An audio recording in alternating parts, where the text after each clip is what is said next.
Hayya assalamu alaikum warahmatullahi wabarakatuh. Akkam jirra jirtu fayyada harka fuune shama jechada hordoftoota keenya hordoftoota Ahmadiin Shaw baga jiraatan jiraadhaa isin jenna ganallee maashaallah warreen gartee irra deebiidhaan gara chaanala keenyatti dhuftan hundi keessan baga nagaan dhuftan jechaadha. Chaanala kana share subscribe godhaa isin jenna please hundi keessan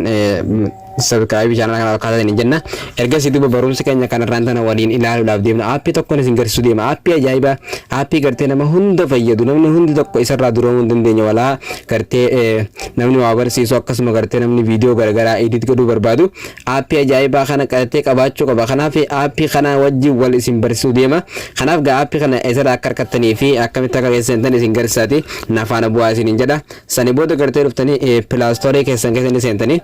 asirra dhuftanii gartee iddoo sarchi kana to'atanii maal jettanii asirra barreessanii kaappii kaat jettanii barreessan asirratti dhuftanii kaappii kaat jettanii barreessan asirratti dhuftanii hoggaaniif akkana barreessan iddoo sarchi kana bakka sarchi kana namoonni arga jedhee yaada irra gattuu yuxanii sana booda kun haala kanaan isinii baasa aappicha kana nama kun abdiitti na gaafatee jira akkanatti irra gattuu yuxan install godhatanii keessa gasseetan jechuudha install obsuu qabna gaa hangaaniif inni gartee lakkaa'in uffatutti obsuu qabna hamma ni lakkaa'in uffatu gaa inni obsaan eegganna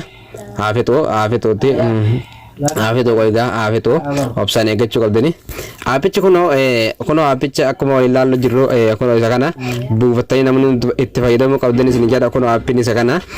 aappii kana namni hundi qabaachuu qabdani bilbila keessanirraa isin jedha chaanalii keenya illee asumaan koottaatii kunoo akkanatti haala kanaan chaanalii keenya haaraa waan ta'eef yuutuube keessan keessa galaadha yuutuube keessan keessa galtanii gaafa jettanii gaa asirratti kunoo iddoo sarchii kanarratti dhuftanii bakka sarchii kanarratti gartee kunoo qoygaa shabakaa daddabaadha bakka sarchii kana dhuftee asirratti dhuftee Ahmadiin Shaw jettee barreessa gaa wal gargaaruun maaliif jennaan gaa wal guddisuudha Ahmadiin Shaw kun dhufee jira Shaw jettee barreessa gaa asirratti kun akkana haala kanaan barreessa san booda kun haala kanaan siif dhufa gaa qo'ee siif jira kun haala kanaan siif